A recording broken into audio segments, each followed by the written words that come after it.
जय राधा माधव कुंज बिहारी।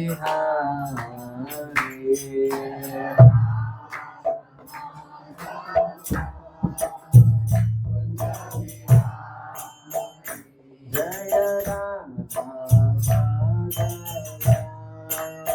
कुंज बिहारी।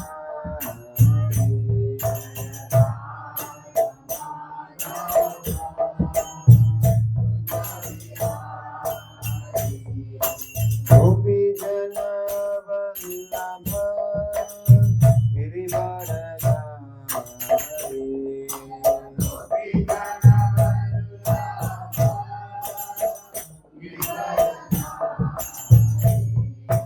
गोपी जन वल्लभ गिरिवरधारी।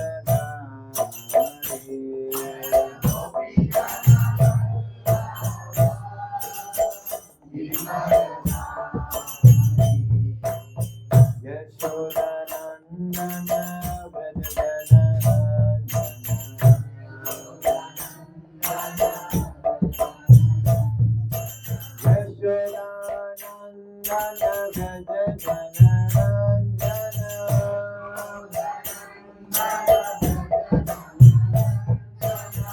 यमुना तीरा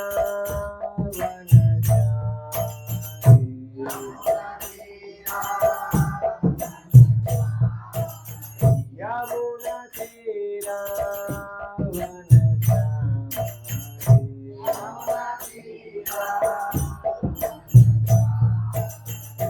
जय राधा माधव कुंज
हरिनाम संकीर्तन की जय, शिल प्रभुपाद की जय, गौ प्रेमानंदे।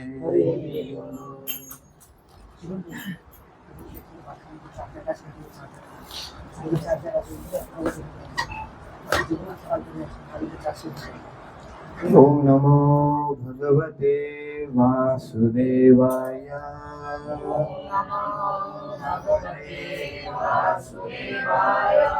ओम नमो भगवते वासुदेवाय।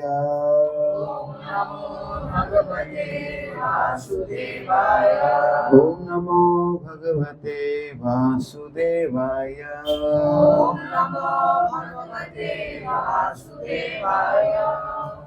श्रीमद् भगवद गीता यथारूप अध्याय 2 श्लोक नंबर 40।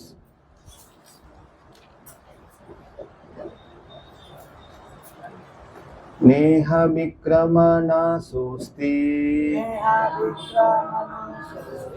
प्रत्यवायो न विद्यते स्वल्पमपि यस्य धर्मस्य त्रायते महतो भयात्।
इसका श्लोक का अर्थ है,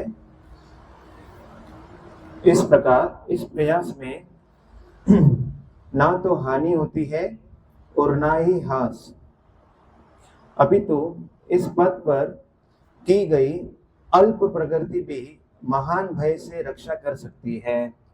तात्पर्य, कर्म का सर्वोच्च दिव्य गुण है कृष्ण भावनामृत में कर्म या इंद्रिय तृप्ति की आशा ना करके कृष्ण के हित में कर्म करना। ऐसे कर्म का लघु आरंभ होने पर भी कोई बाधा नहीं आती है, न कभी इस आरंभ का विनाश होता है। भौतिक स्तर पर प्रारंभ किए जाने वाले किसी भी कार्य को पूरा करना होता है, अन्यथा सारा प्रयास निष्फल हो जाता है।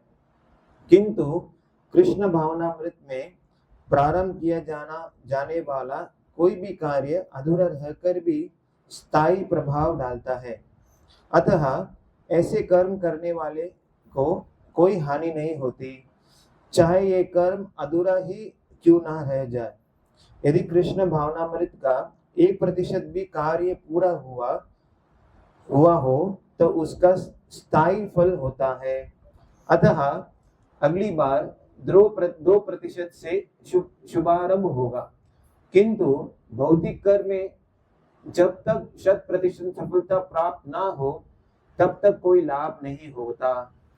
अजामिल ने कृष्ण भावनामृत में अपने कर्तव्य का कुछ ही प्रतिशत पूरा किया था, किंतु भगवान की कृपा से उसे 100% लाभ मिला।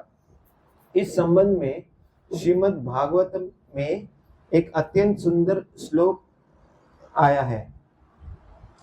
त्यक्त्वा स्वधर्मं चरणाम्बुजां हरे भजन अपक्वोऽथ पते ततो यदि यत्र क्वा वा भद्रम अबुद अमुष्य किं को वार्ता अब तो भजताम स्वधर्मता।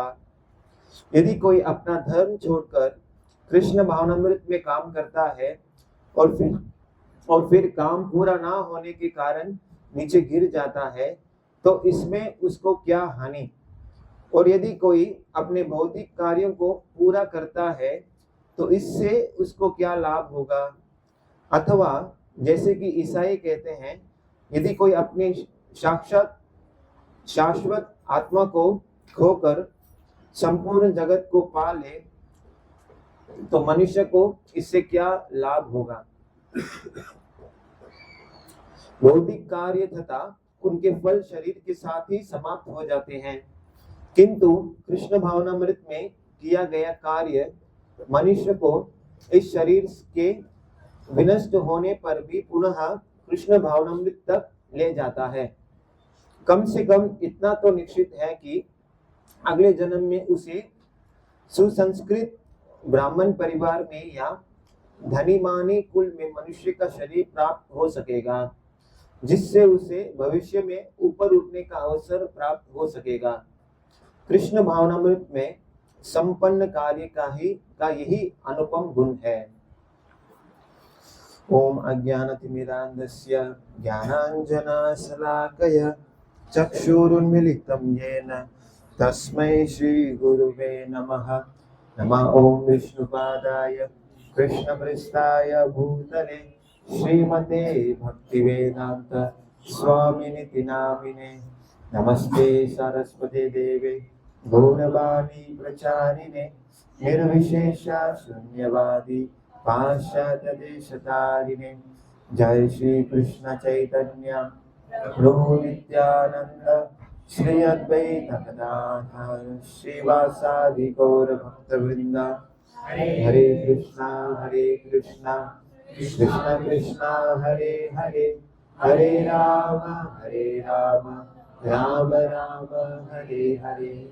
मुखं करोति वाचालं पंगुं लङ्घयति गिरिं यत्कृपातमहं वन्दे श्रीगुरुदिनतारिणं परमानन्दमाधवं श्रीचैतन्येश्वरम्। ओम शिवाय कृष्ण कृष्ण कृष्ण हरे पदार्थ स्वामी देवानि तमाक्षणे कननिकाय कृपापुराय कोटि जारिणे।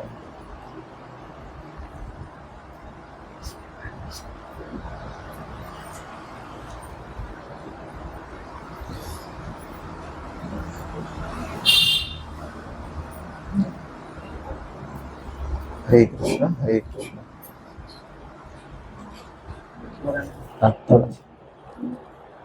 हरे कृष्ण हरे कृष्ण हरे कृष्ण। तो पिछले हफ्ते हमने क्या देखा था, किसी को याद है श्लोक में क्लास में? भगवान अर्जुन को बोले कि आप एक फाइट कीजिएगा तो आपको पाप वगैरह कुछ नहीं लगेगा, तो विस्तार से दर्द से समझाया।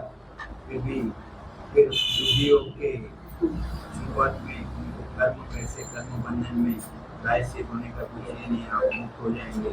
आप अपना ये जो आपको क्षत्रिय होने के नाते आपका कार्य पूरा। ओके, और कोई आत्मा और शरीर के बारे में बताए? ओके,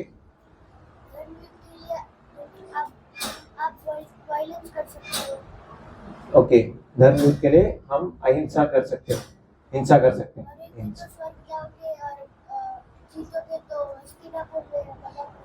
ओके, हारोगे तो स्वर्ग जाओगे, जीतोगे तो हस्तिनापुर में राज एंजॉय करेंगे। ओके, हाँ।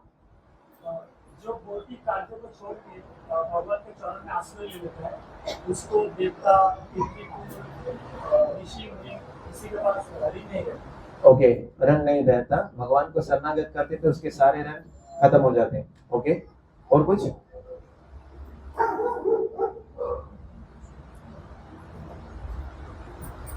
हाँ, के बारे में भी भगवान ने बुद्धि योग के बारे में, बुद्धि योग से उसको समझा। बुद्धि योग के बारे में बताया। ओके, और कुछ? कपिल मुनि के बारे में भी यहाँ पे पूरा बताया था। कपिल मुनि के बारे में बताया था। ओके, संख्या योग के बारे में। ओके, ओके, योगा का मतलब है लिंकिंग बिटवीन आत्मा और भगवान। हाँ, शरीर एंड आत्मा, योगा। ओके, आत्मा एंड परमात्मा, हाँ, लिंकिंग। ओके,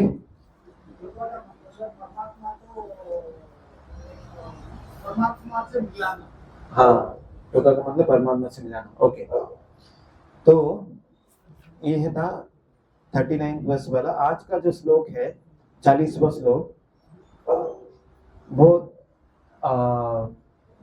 मुख्य श्लोक है।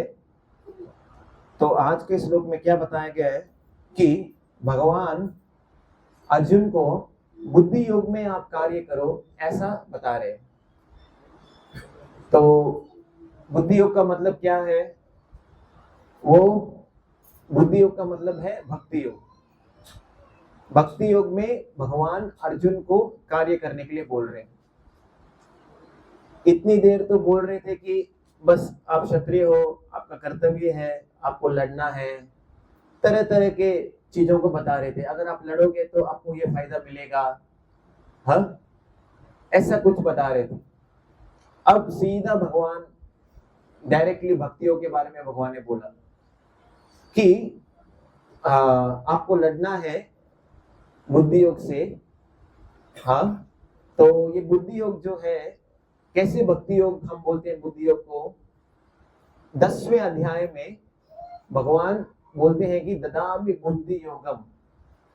तो वो है, भगवान बोलते हैं जो मेरी सिंसियरली जो मेरी सेवा करता है मैं उसको बुद्धि देता हूं मेरे पास आने के लिए, तो उसको भक्ति योग बोलते हैं।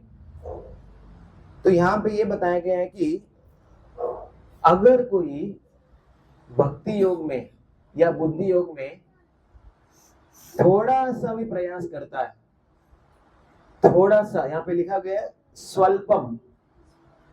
स्वल्पम मतलब थोड़ा सा। अगर कोई भक्ति योग में या बुद्धि योग में थोड़ा सा भी कार्य करता है तो वो बहुत बड़े भय से बच जाता है। हाँ, तो ये बहुत इंपॉर्टेंट है कि अगर कोई भी अगर थोड़ा सा भी कोई जीवन में अगर भक्ति कर लेता है तो उसको बहुत बड़ा भय से बचने का उसको अवसर मिलता है। पर वो भगवान के लिए अगर उसने किया है तो इसका उदाहरण श्रील प्रभुपाद जी देते हैं उनके उपन्यासों में कि एक बार एक विष्णु जी का मंदिर था, वहां पे एक घी का दिया जल रहा था। तो वो जो घी का दिया था उसका जो क्या बोलते हैं, जो कॉटन होता है, बत्ती, वो एकदम उसका आग जो था एकदम खत्म होने वाला था, एकदम थोड़ा सा था, आग थोड़ा सा जल रहा था। तो एक वहां पे चूहा आ गया। चूहा ने देखा कि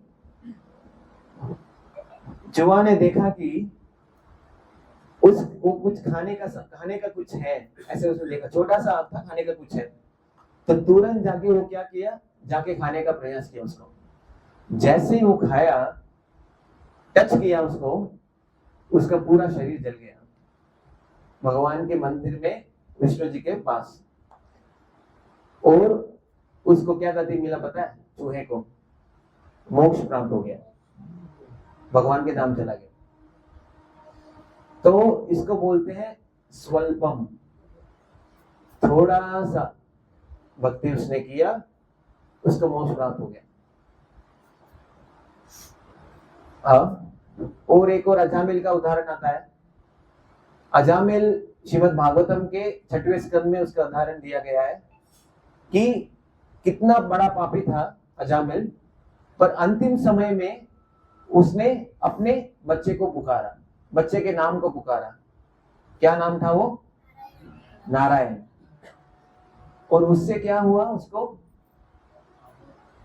वो नरक जाने से बच गया। तो स्वल्पम, थोड़ा सा, इस भक्ति मार्ग में अगर कोई व्यक्ति थोड़ा सा भी भगवान के लिए भक्ति करता है, जान के या अनजाने में, उसको फल प्राप्त होता है।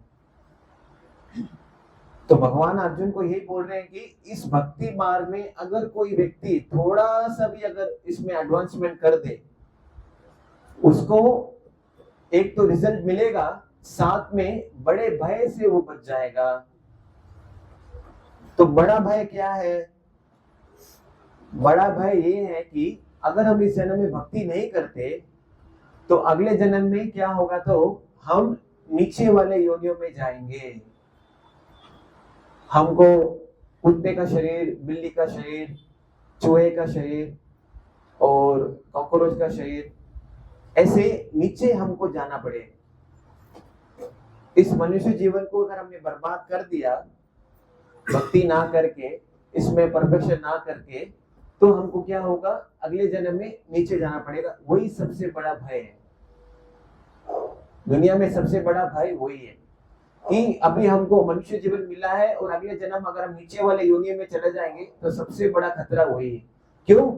उस योनियों में हम भगवान की भक्ति नहीं कर पाएंगे और आगे प्रगति नहीं कर पाएंगे।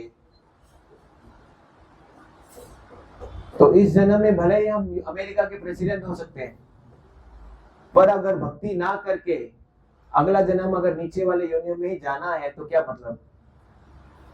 प्रधानमंत्री बन के क्या फायदा?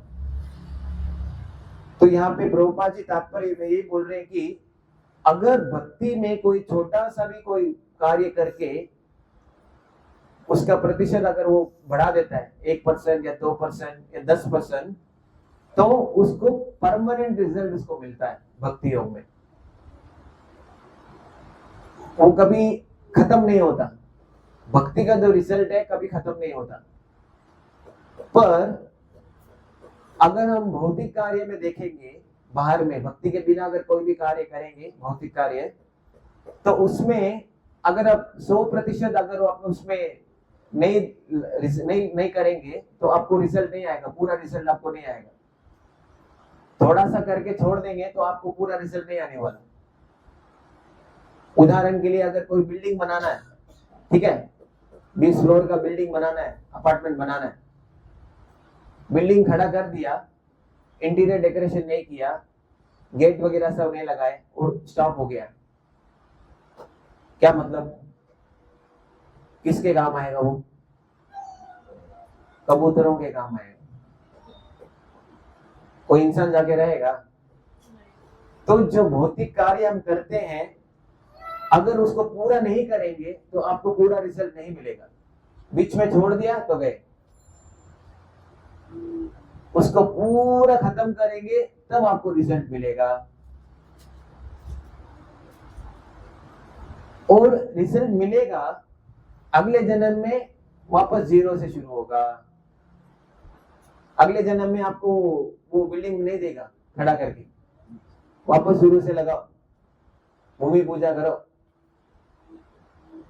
पर भक्ति योग में जो भी कार्य होता है थोड़ा सा भी करेंगे परमानेंट रिजल्ट। क्यों? भक्ति का रिजल्ट कभी विनाश नहीं हो सकता। और इस जन्म में अगर इनकम्प्लीट हुआ, पूरा परफेक्शन नहीं हो पाया, तो अगले जन्म में वापस हमको मौका मिलेगा शुरू करने के लिए।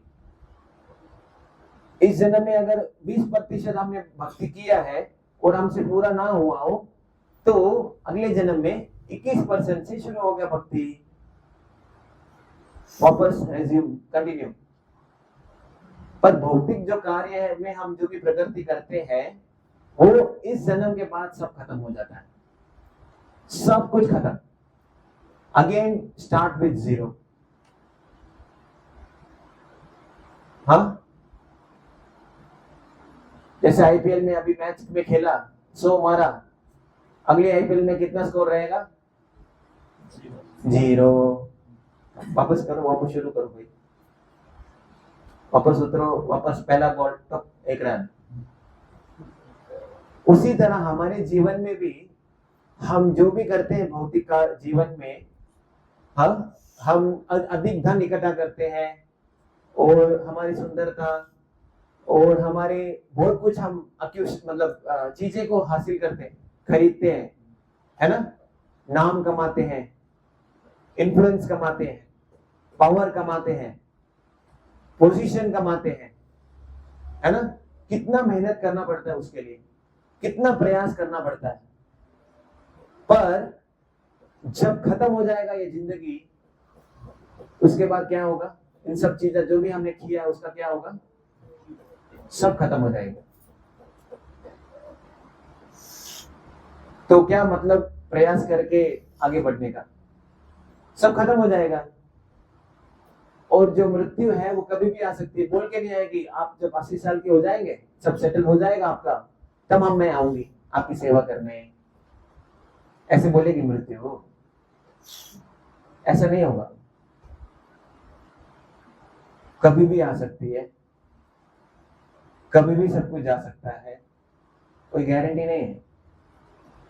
आज के जमाने में तो 25-30 में आ जाता है heart attack, cardiac arrest, advertisement. हाँ, हॉस्पिटल का नाम दिया गया है और एक लड़के का वहां पे फोटो है कि आइए वेलकम। 25 साल का लड़के का फोटो है उस हॉस्पिटल के एडवर्टाइजमेंट में कि हमारे हॉस्पिटल में आए, हम इसका इलाज करते हैं। इसका मतलब क्या? 25-30 में हार्ट अटैक आ रहा है, इसका मतलब ये है। तो भौतिक जीवन में जो भी हम प्रकृति कर रहे हैं वो सब कुछ एक दिन खत्म हो जाएगा जब हमारी मृत्यु आएगी। तो इतना करने का क्या फायदा, क्या मतलब? जब सब कुछ जाने वाला है तो कौन इसको इकट्ठा करेगा? एक दिन सब आपसे छीन लिया जाएगा तो कौन इकट्ठा करेगा? इनके पीछे कौन समय बर्बाद करेगा? पर जो भगवान का कार्य है, भक्ति का कार्य है, थोड़ा सा भी करेंगे उसका रिजल्ट परमानेंट है। तो वही यहाँ पे कृष्ण अर्जुन को बता रहे कि बुद्धि योग में अर्जुन अगर कार्य करेंगे स्वल्पम, मतलब थोड़ा सा, जैसे हम जब खाना खाते हैं, नमक अगर थोड़ा कम बढ़ जाता है तो क्या करते हैं? लेफ्ट हैंड से नमक को थोड़ा सा लेते। कितना रहता है वो? थोड़ा सा, उसको बोलते हैं स्वल्पम, थोड़ा सा, एक पिंच ऑफ सॉल्ट, ऐसे लिया, मिक्स किया, मस्त। तो उसको बोलते हैं थोड़ा सा। अगर बुद्धि योग में कोई व्यक्ति काम कर लेता है, उसको बहुत बड़े भय से वो बच जाता है, और जो भी वो किया वो परमानेंट रिजल्ट है, उसका शाश्वत है। वो प्रोटेक्ट करते हैं, भगवान उसकी भक्ति की रक्षा करते हैं। सेम एज पूरा परसेंटेज उसका रहता है भक्ति का। 90% भक्ति किया, वो 90 का 90 पूरा रहेगा। अगले जन्म में 91, सिर्फ 9% बचा है, बस 9 रन मारो, आपका 100% पूरा, और चले जाओ भगवत धाम। 1% भी किया वो भी रहेगा। जब शरीर हमारा नष्ट हो जाएगा, वो 1% जब भक्ति हमने किया वो नष्ट नहीं होगा।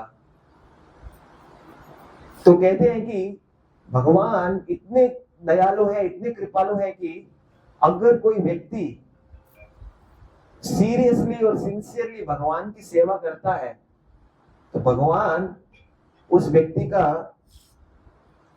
वो सेवा जो देता है ना, वो नोट डाउन कर लेते हैं अपनी डायरी में। भगवान के पास जो डायरी होता है वो परमानेंट डायरी होता है। तो एक बार भगवान ने, इसने मेरे लिए सेवा की, सिंसियरली इसने मेरा सेवा किया, भगवान नाम लिख देते हैं कि यस, ये सेवा इसने मेरे लिए किया, permanently written down on the diary. और भगवान उसको भूलते नहीं,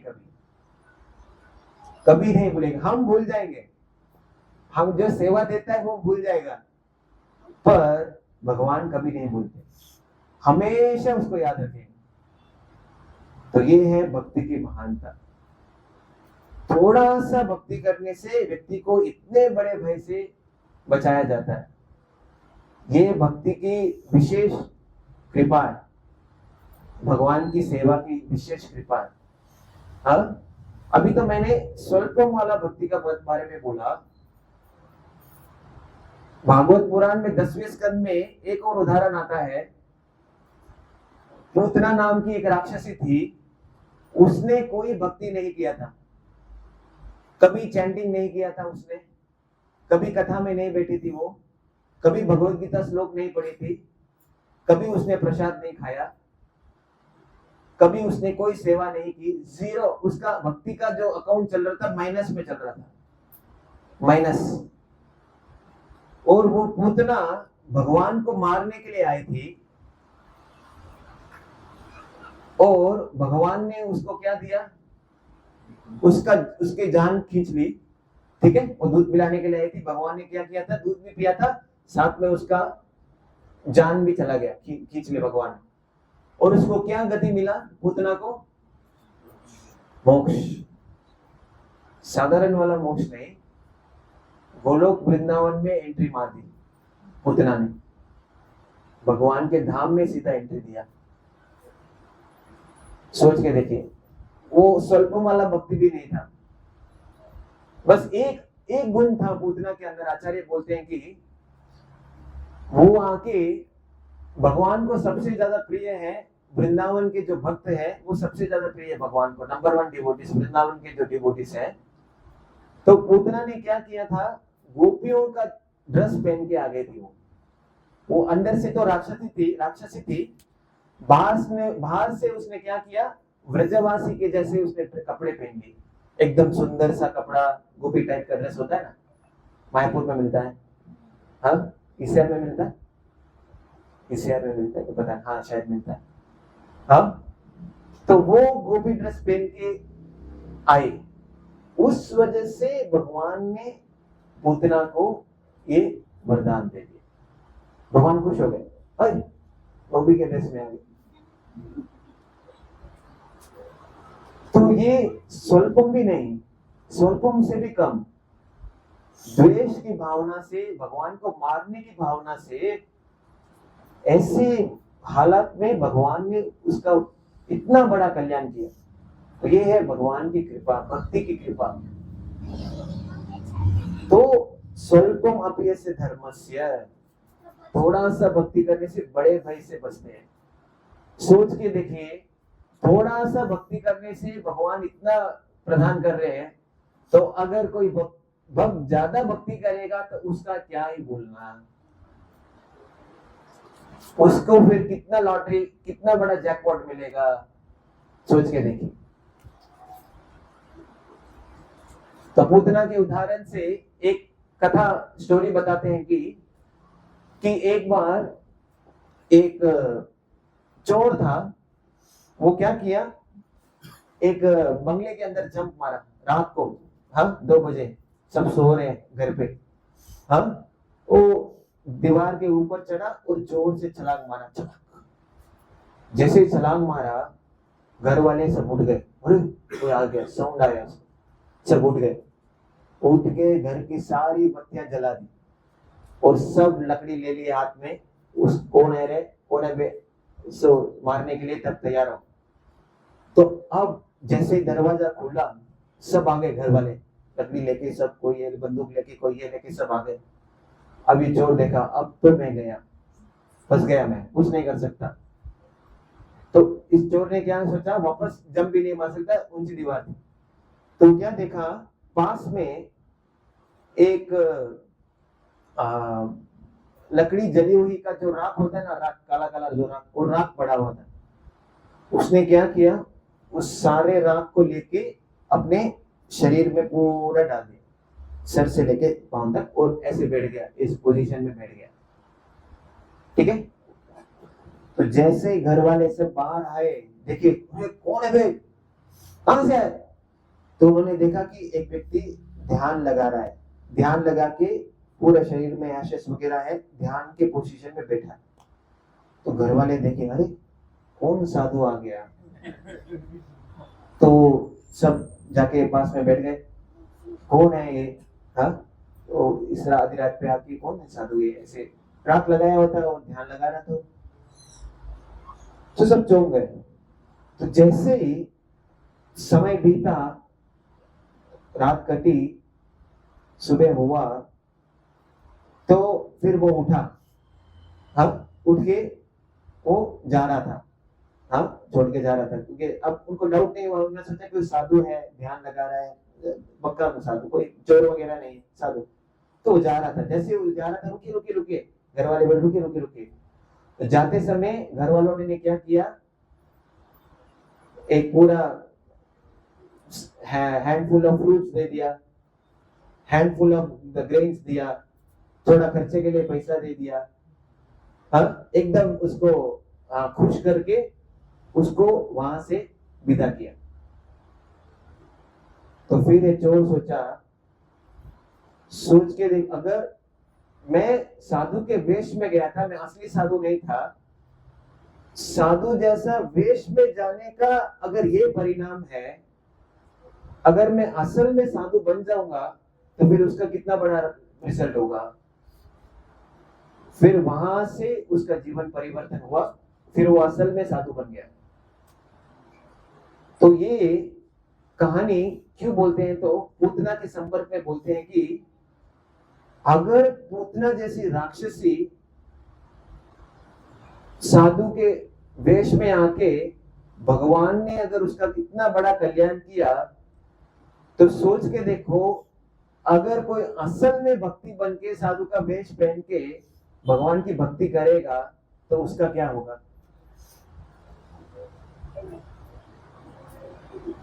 बहुत ज्यादा परिणाम उसको मिले।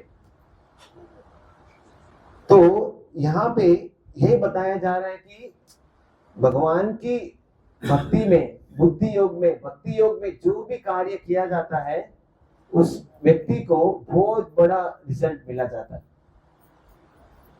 और ये भी वर्णन आता है कि जो पेड़ है, अगर पेड़ आके फल देता है, उस फल को अगर कोई भी भगवान विष्णु को जाके अर्पण कर देते हैं उस फल को, तो जो भोग लगाता है उसको तो रिजल्ट मिलता है, जिस पेड़ से वो जो फल आया उस पेड़ को भी रिजल्ट मिलेगा, भगवान उसको भी कृपा दे देते हैं। क्योंकि जो पेड़ है वो जीवात्मा है, पेड़ के अंदर आत्मा है, वो उस शरीर में फंसी हुई है, और वो जो आत्मा है भक्ति करने के लिए उसके लिए कोई अवसर नहीं है, मौका नहीं है। पर पेड़ के शरीर में जो फल उगता है, अगर वो भगवान के पास चला जाता है भोग के लिए, तो उस आत्मा को भी इनडायरेक्टली कृपा प्राप्त हो जाता है। तो ये है भगवान की कृपा।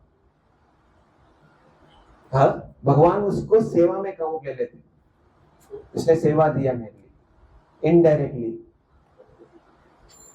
हाँ, और जैसे गाय का दूध भी हुआ, हाँ गाय दूध देती है, और उस दूध को अगर किसी ने भगवान को चढ़ा दिया, विष्णु जी को चढ़ा दिया, तो गाय को बेनिफिट, अगले जन्म में उसको मनुष्य बन जाएगा उस छोटा सा भक्ति से। तो ये सब अलग अलग इतने सारे केस स्टडीज हैं, इतिहास है, गवाह है कि थोड़ा सा भक्ति करने से एक व्यक्ति को कितना सारा फायदा मिलता है। और एक और कहानी बताएगी पुराणों में कि एक बार एक व्यक्ति था, वो आके उसने क्या किया, पाप भी किया और पुण्य भी किया, उसके जीवन में दोनों थे। तो सीधा उसको यमराज के पास लेके गए। यमराज के पास लेके गए तो यमराज ने पहले बोला कि ए भाई सुन, तेरा हिसाब किताब बहुत अलग है, तेरे को जो तू पुण्य किया तेरे जीवन में, उसके लिए तेरे को हम 5 मिनट तक स्वर्ग में एंट्री देंगे। और जो तूने पाप किया है उसके लिए तेरे को पूरा जीवन नरक में सड़ना पड़ेगा। बोल पहला कौन सा ऑप्शन चाहिए, ऑप्शन ए या ऑप्शन बी? पहले नरक जाएगा या बाद में स्वर्ग जाएगा, कौन सा चाहिए तेरे को, पहले बोल। तो उसने बोला कि पूछा पहले यमराज जी से, मैं ये जानना चाहता हूं कि मैंने ऐसा क्या किया कि जिससे मुझे स्वर्ग मिला 5 मिनट के लिए, मैंने ऐसा क्या किया? तो फिर यमराज जी ने बोला कि तूने, तेरा एक बहुत बड़ा बंगला था, बहुत बड़ा धनी व्यक्ति था तू, और तेरा एक बगीचा था, और उस बगीचे में फूल उगते थे। तूने कभी उस फूलों को भगवान के लिए अर्पण नहीं किया। एक बार एक भगवान का भक्त, विष्णु का भक्त वहां से गुजर रहा था, उसने तेरे से पूछा कि क्या ये मैं फूल ले सकता हूं भगवान को चढ़ाने के लिए? तो तूने क्या किया? ले लो, आप भी क्या याद रखोगे, तूने दे दिया, उस फूल को चढ़ाने के लिए दे दिया। उसके वजह से एक ही पुण्य का काम किया तूने पूरे जीवन में, और कुछ नहीं किया, तू पूरा जीवन पाप ही पाप किया। तो इसके वजह से तेरे को 5 मिनट के लिए स्वर्ग मिलेगा। तो बोल पहले कौन सा चाहिए? तो फिर उसने बोला ठीक है, पहले मैं स्वर्ग चला जाता हूँ, बाद में नरक चला जाऊंगा। तो अब वो गया स्वर्ग में, उसके पास कितना मिनट था, कितना मिनट हाथ में है उसके हाथ में? 5 मिनट। अब उसने सोचा 5 मिनट में तो क्या ही भोग करूंगा मैं, कम समय है, ठीक है, उसके बाद में मेरे को मरना तो है ही। तो उसने सोचा कि क्यों ना अगर थोड़ा सा भगवान को, विष्णु को थोड़ा सा फूल चढ़ाने का ये परिणाम है, तो अब मैं क्या करूंगा, अगले 5 मिनट तक स्वर्ग में जितने भी फूल है वो सब मैं भगवान को चढ़ाऊंगा, तब देखते क्या होगा। वो भागा बगीचे में, तोड़ा फूलों को तोड़ा और सीधा ओम केशवाय नमः, ओम नारायण नमः, ओम माधवाय नमः, ओम गोविंदाय नमः, ओम विष्णुवाय नमः, ओम मधुसूदनाय नमः, ओम देवकी नमः, फूल तोड़ता गया भगवान को चढ़ाता गया। 5 मिनट खत्म हुआ। उसके बाद क्या हुआ, कंटिन्यूअसली 5 मिनट वो भगवान को फूल चढ़ाता गया। उसके बाद उसके पास आए, एक चिट्ठी आई, पोस्टमैन आया, पोस्टमैन उस चिट्ठी को उसको देके गया। चिट्ठी ने उसने खोला चिट्ठी को, उसमें लिखा था कि आपके भक्ति के कार्यों के वजह से, स्वर्ग में आपने भक्ति के जो कार्य किए, इसके वजह से आपको वैकुंठ की प्राप्ति हो रही है, आपको प्रमोशन हो रहा है, आपको नरक जाने का टिकट कैंसल, सीधा उसको प्रमोशन। तो ये है भगवान की सेवा करने का परिणाम। स्वल्पम, ज्यादा बड़ा कुछ नहीं किया, वो थोड़ा सा किया। तो ऐसे कई सारे उदाहरण शास्त्रों में है कि भक्ति की महानता, सेवा की महानता, भगवान के संपर्क में आने से कितना लाभ जीवात्मा को मिलता है। और ये भी बताया गया है कि जो भक्ति रसामृत सिंधु में नेक्टर ऑफ डिवोशन की किताब है, हमारे आचार्य रूप गोस्वामी जी बोलते हैं कि उसमें भगवान के भक्ति के 64 अंग बताए गए, 64 अंग, 64 डिफरेंट एक्टिविटीज ऑफ भक्ति। उसमें से ये सब बहुत इंपॉर्टेंट है, 64 इसमें से 40 अंग जो है भगवान के विग्रह के संबंध में आता है। भगवान की मूर्ति होती है मंदिर में, उसके संबंध में 40 अंग आता है। उदाहरण के लिए अगर कोई मंदिर आता है तो भगवान को प्रणाम करता है, तो वो एक भक्ति का अंग काउंट होता है। अगर भगवान का चरणामृत लेते हैं तो वो दूसरा भक्ति का अंग है। और एक और अंग है भगवान को परिक्रमा करना, ये तीसरा भक्ति का अंग है। भगवान के आगे खड़े होकर भगवान की आरती को देखना, ये चौथा भक्ति का अंग है।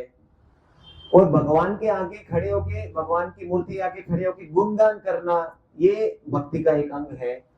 इस तरह से 40 अंग भगवान के मूर्ति के संबंध से हम करते हैं। अगर मंदिर आएंगे तो एक बार एक विजिट मंदिर का इतना हमको बेनिफिट मिलता है।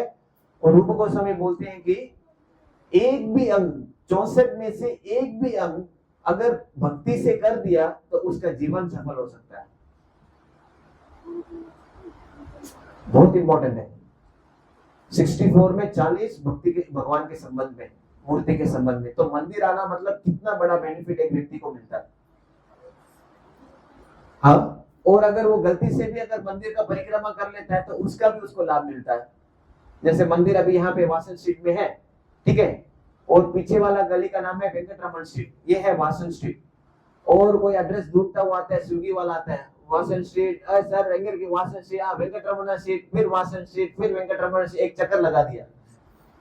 वो जानबूझ के नहीं लगाया, अनजाने में लगा दिया, तो भगवान की परिक्रमा हो गई, उसको लाभ मिल जाएगा।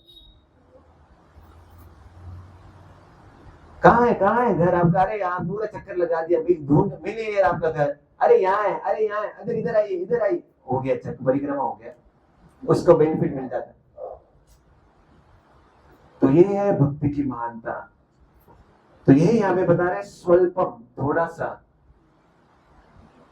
पर हमको ये समझना है कि मुख्य बात यह है कि ठीक है प्रभु जी, तो थोड़ा सा बस है। हाँ, स्वल्पम, ओके, बहुत बढ़िया पॉइंट बताया, स्वल्पम, बस नमक के जितना, हाँ, इतना काफी है। पर अगर भक्ति में टॉप लेवल में अगर जाना है, भक्ति के रसों में, ऊपर वाले रसों में जाना है, भगवान की करीबता में जाना है, नजदीकता में जाना है, तो ये स्वल्पम भक्ति काम नहीं आए। मतलब इतना आपको नजदीकता नहीं देगा, भगवान के नजदीकता नहीं देगा। उसके लिए आपको समुद्र के समान, पहाड़ के समान आपको भक्ति करना है, ज्यादा भक्ति करना है, वो काफी नहीं। तो भक्ति में हमारा लक्ष्य है कृष्ण प्रेम, कृष्ण के प्रति प्रेम जागृत करना और भगवान के धाम जाके भगवान को डायरेक्टली सेवा करना, तो उसको बोलते हैं कृष्ण प्रेम। तो उस कृष्ण प्रेम के लिए हमको नियमों का पालन करके भक्ति को ज्यादा करना है। तो ये थोड़ा सा भक्ति बाहर वाले लोगों के लिए, जो कि भक्ति में बिल्कुल भी रुचि नहीं देते, उनको उत्साह बढ़ाने के लिए, उनको प्रेरित करने के लिए, उन लोगों के लिए। हाँ, जो भक्ति में ऑलरेडी आ चुके हैं, गंभीरता से आगे बढ़ रहे हैं, नियमों का पालन करते हुए, माला करते हुए, उनको गंभीरता पूर्वक नियमों के अनुसार भक्ति का ज्यादा कोटा करना चाहिए, ताकि वो कृष्ण प्रेम को हासिल कर सके। तो उसके लिए स्वल्पम भक्ति नहीं आए, नहीं, जरूरत नहीं है। तो इसलिए हमको अच्छे से समझना है, थोड़ा सा भक्ति और ज्यादा भक्ति, दोनों का रिजल्ट अलग अलग है। थोड़ा भक्ति करो तो भी सोमवार, ज्यादा भक्ति करो तो भी सोमवार। तो ज्यादा भक्ति क्यों करो? थोड़ा सा बस है ना? नहीं, रिजल्ट अलग अलग है, परिणाम अलग अलग है। हाँ, एक बच्चा सिर्फ एग्जाम में पढ़ के मार्क लेता है, और एक बच्चा पूरा जीवन, पूरा लाइफ, पूरा साल पढ़ के एग्जाम लिखता है। दोनों में से किसका रिजल्ट अच्छा होगा? हाँ, तो भक्ति में भी वही, थोड़ा सा अंतिम समय में भक्ति कर लिया, मरते समय कृष्णा रामा गोविंदा नारायण बुला लिया, ओके, बहुत बढ़िया, वेरी गुड। पर जो पूरा जीवन करता है भक्ति, उसका स्पेशल रिजल्ट उसको प्राप्त होता है, स्पेशल जैकपॉट, स्पेशल कृपा। हाँ, तो इसलिए हमको दोनों का अंतर समझना है। इतना बस है, एक माला बस है, आधा माला बस है, नहीं, ज्यादा है। हाँ, थोड़ा सा करेंगे थोड़ा कृपा मिलेगा, ज्यादा करेंगे ज्यादा कृपा मिलेगा। तो हमको डिसाइड करना है, थोड़ा कृपा चाहिए या ज्यादा कृपा चाहिए, हमारे हाथ में। हाँ, तो इसीलिए यहाँ पे यही समझाया जा रहा है अर्जुन को कि अर्जुन, आप भक्ति योग पे कार्य कीजिए। अर्जुन कैसे कार्य कर रहा था? वो अपने मनमानी से कार्य कर रहा था, उसका क्या पसंद है क्या नहीं पसंद, मुझे युद्ध नहीं करना है, वो उसके मनमानी से कार्य कर रहा था। पर भगवान बोल रहे नहीं, आप अपने मन से कार्य मत कीजिए, शास्त्र के अनुसार, भगवान के अनुसार कार्य कीजिए। वो है हमारा जीवन का गाइड। उसके अनुसार कार्य कीजिए। तो उसमें है भक्ति बुद्धि योग, इसमें थोड़ा सा करेंगे तो आपको बहुत बड़े भय से आपको बचाएगा। तो ये भगवान यहाँ पे अर्जुन को कन्विंस कर रहे, राइट। और इसमें एक और लाभ बताया गया कि तात्पर्य में अगर हमारा भक्ति कंप्लीट भी नहीं होता पूरा तो कोई प्रॉब्लम नहीं। शास्त्र में बताया गया है कि इनकम्प्लीट हुआ तो अगले जन्म में हमको वापस अवसर मिलेगा। कैसे? एक धनी व्यक्ति के परिवार में हमको जन्म मिलेंगे, वहां पे हमारी भक्ति वापस हम कंटिन्यू करेंगे, शुरू करेंगे। या फिर एक ब्राह्मण के परिवार में हमारा जन्म होगा, वहां पे भक्ति हमको बचपन से हमारे माता पिता हमको भक्ति सिखाएंगे। तो ये यहाँ पे बताया। तो देयर इज नो लॉस, सिर्फ फायदा ही फायदा ही फायदा ही फायदा है। भगवान के संपर्क में कैसे ना येन केन प्रकार है ना, भगवान के संपर्क में, भगवान के नाम के संपर्क में, भक्ति के संपर्क में अगर कोई आएगा उसका फायदा ही फायदा, कोई नुकसान नहीं। हाँ, और थोड़ा सा अल्प कनेक्शन में आ गया तो उसको रिजल्ट मिलता है। सोच के देखिए, ज्यादा कनेक्शन में आएगा तो कितना रिजल्ट मिलेगा, सोच के देखिए। हाँ, तो यही यहाँ पे हमको बताया जा रहा है इस श्लोक से। ठीक है, हरे कृष्ण।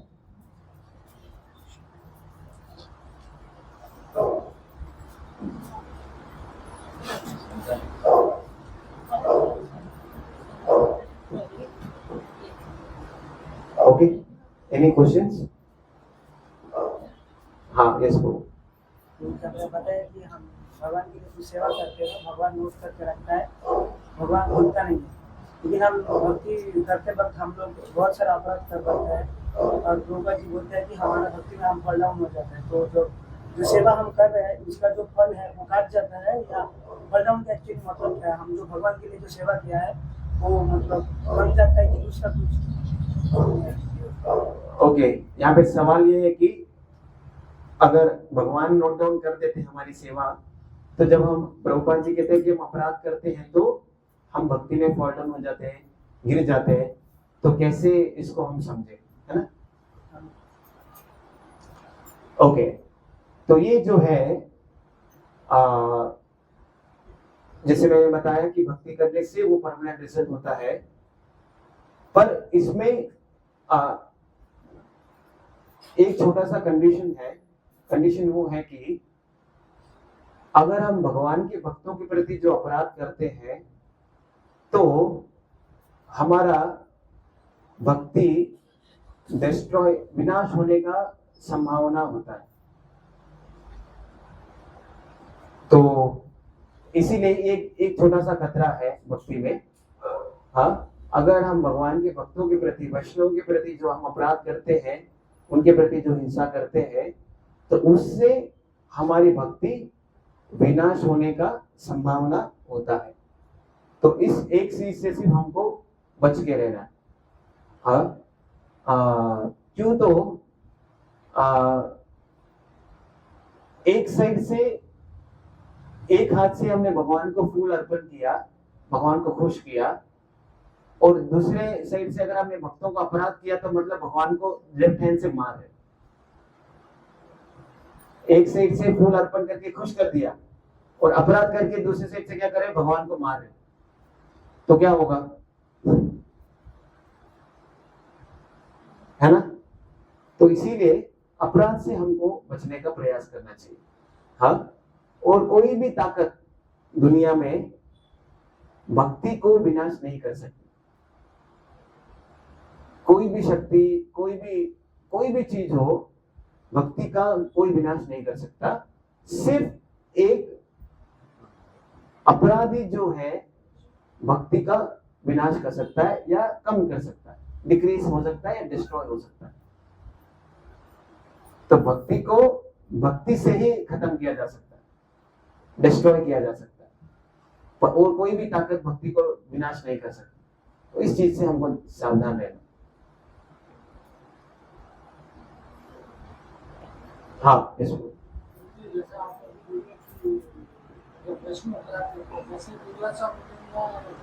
बजट का जो अपराध किया था एकादशी कैसे ओके, दुर्वासा मुनि ने जो भक्त का अपराध किया था, यस। भगवान बोले कि मैं भी अगर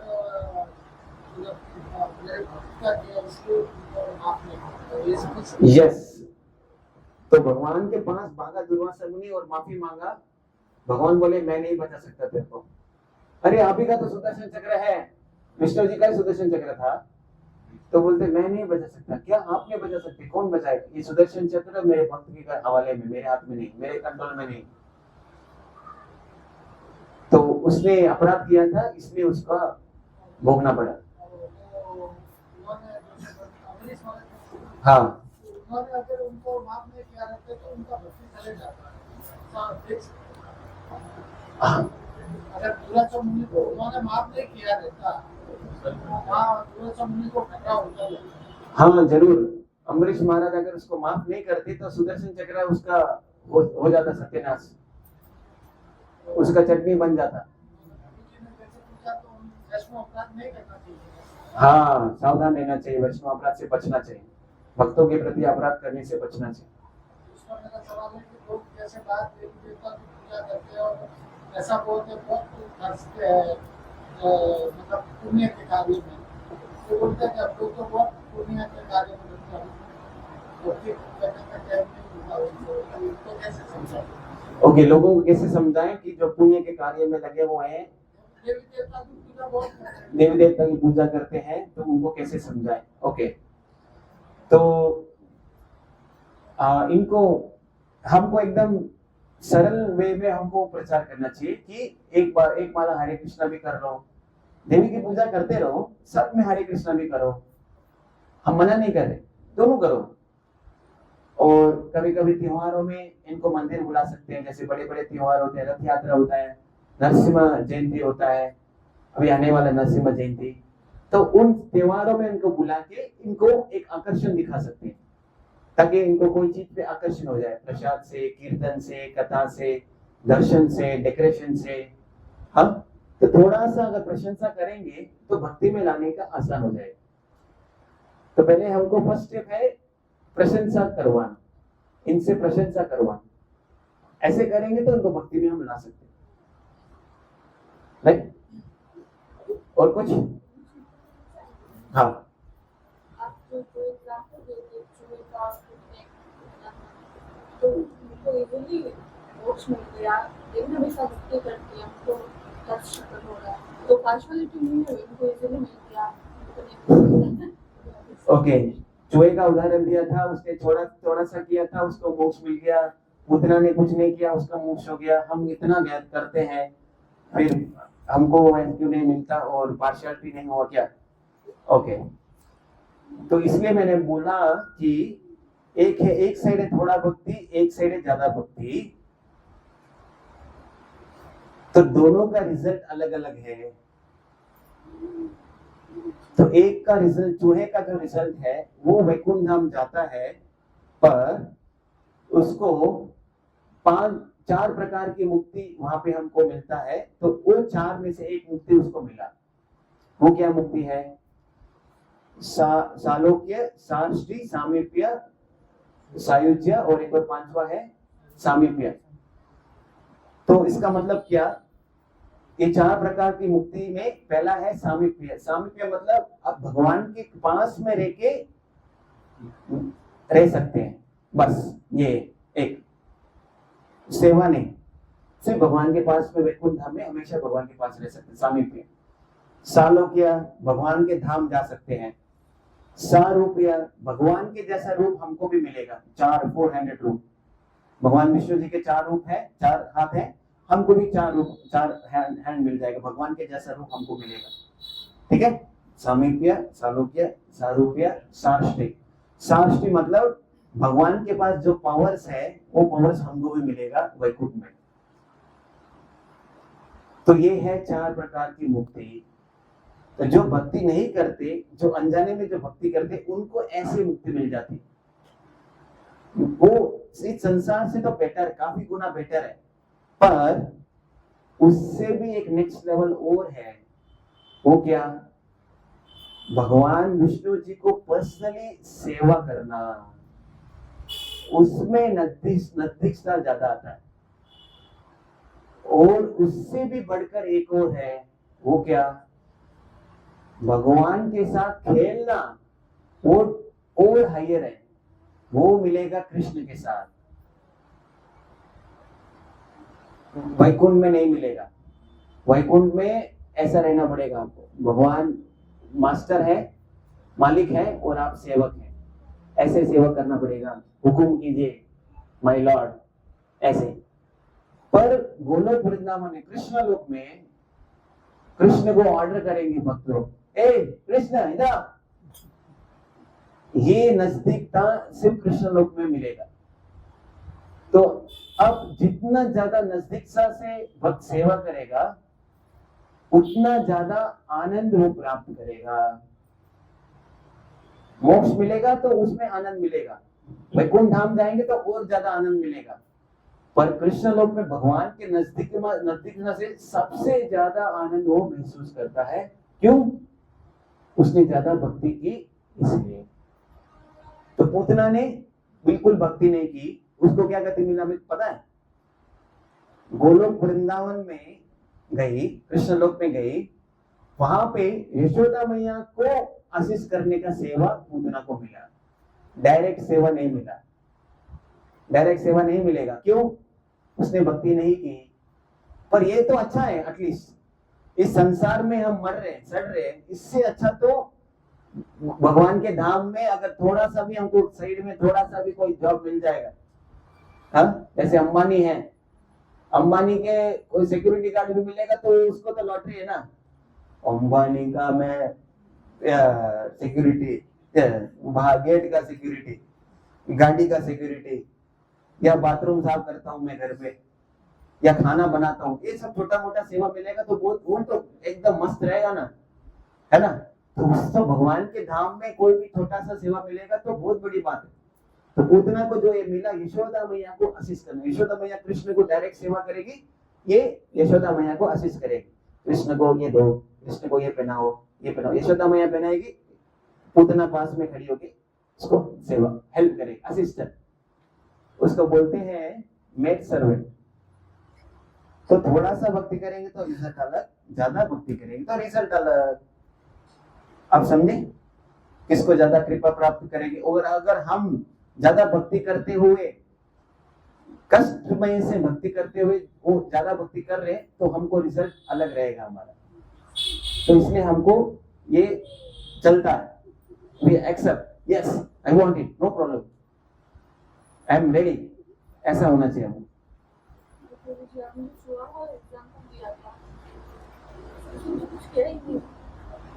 हाँ, चूहे ने कुछ किया ही नहीं, पर भगवान ने उसकी सेवा स्वीकार की, और जो बुझा हुआ जो अग्नि था, चूहे ने जला के अग्नि को एकदम हाईलाइट कर दिया, पूरा लाइट ही लाइट कर दिया, प्रकाश कर दिया, उस रूम को उजाला कर दिया, तो वो सेवा में काउंट हो गया। भगवान इतने दयालु है। तो इसको बोलते हैं अनजाने में जो भक्ति किया उसको भी उसको रिजल्ट मिल गया। तो ये भगवान की कृपा है, असीम कृपा है, कॉस्टलेस मर्सी बोलते हैं इसको, मतलब बिना कारण की कृपा। छप्पड़ फाड़ के दिया, कुछ नहीं किया उसने, बंदे ने छप्पड़ फाड़ के दिया, कोई योग्यता नहीं, दिया। इसको बोलते हैं कॉस्टलेस मर्सी, राइट? हाँ, अभी हम लोग सनातनी है तो हम लोग कृष्ण भगवान का पूजा भक्ति करते हैं, तो वैकुंठ भगवान का, तो क्रिश्चियंस है, मुस्लिम्स है, उनमें भी वो भक्त अपने भगवान को पूछते हैं जो भी है, तो उनका क्या होता है? I mean is it like ये एक ही है, आई मीन कृष्ण के पास वो भी जाएंगे कि क्या है? हाँ, जो भगवान की भक्ति करेंगे सिर्फ वो भगवान के पास आएंगे, जो भगवान की भक्ति नहीं करेंगे वो वापस आएंगे, वो कोई भी धर्म वाले हो। वो तो एक्चुअली कृष्ण का नहीं करते, लाइक जीसस का करेंगे। हाँ, उनका क्या है? तो उनका जो डेस्टिनेशन है वो उनको प्राप्त होगा। उनका डेस्टिनेशन क्या है? मोक्ष। तो वो मोक्ष तक ही जा पाएंगे। लिबरेशन। अगर सही ढंग से करेंगे तो, बीच में कुछ घोटाला करेंगे तो नहीं जाएंगे, मतलब जो नहीं करना है वो सब करेंगे तो नहीं जाएंगे, वापस आना पड़ेगा, राइट। तो उनके धर्म के अनुसार अगर सही से पालन करेंगे तो उनको परिणाम मिलेगा, वो भी क्या, मोक्ष, बस उससे ज्यादा, उससे ऊपर नहीं, वैकुंठ नाम नहीं, मोक्ष। वैकुंठ के नीचे आता है मोक्ष। मोक्ष मतलब क्या, इस संसार से मुक्त होके ब्रह्म ज्योति में लीन होना, बस उसको बोलते हैं मोक्ष। वैकुंठ धाम ऊपर, गोलोक ऊपर, ओके। हाँ हाँ, एक मिनट, हाँ यस।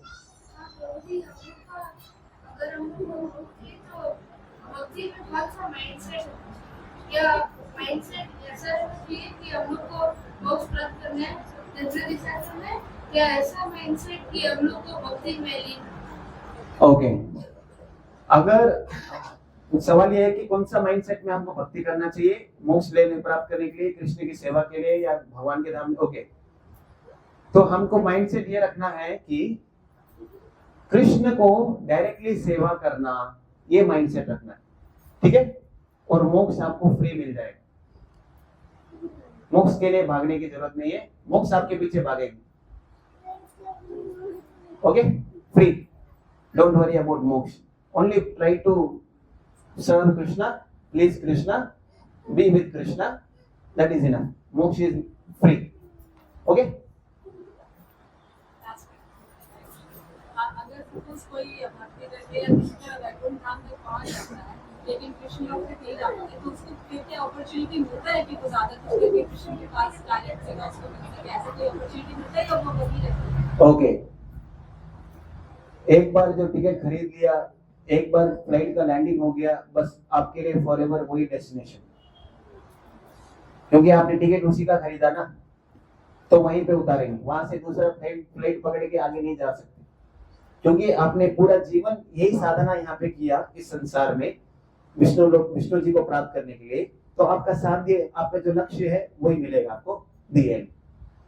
विष्णु जी की सेवा करें, विष्णु को प्राप्त करेंगे, राम जी की सेवा करें, राम जी को प्राप्त करेंगे, कृष्ण की सेवा करें, कृष्ण को प्राप्त करेंगे, बस। और भक्त उस सेवा में खुश होता है, उसको आगे जाने का वो इच्छा नहीं रहता। जैसे हनुमान जी है, हनुमान जी राम जी की सेवा में हमेशा खुश है, उनको कोई बॉर्डर नहीं है, ऊपर कोई नीचे, अरे मैं खुश, मेरे लिए राम जी है बस। और प्रहलाद महाराज, मेरे लिए नरसिंह देवी सब कुछ है, मैं इससे खुश हूँ।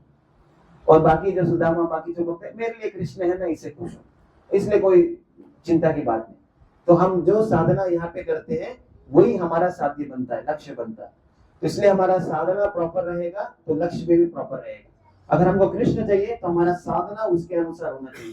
साधना मतलब प्रोसेस, बात, जिस मार्ग पे हम चल रहे, कृष्ण के भक्ति के मार्ग पे चल रहे, तब हमको वो प्राप्त हो, ठीक है।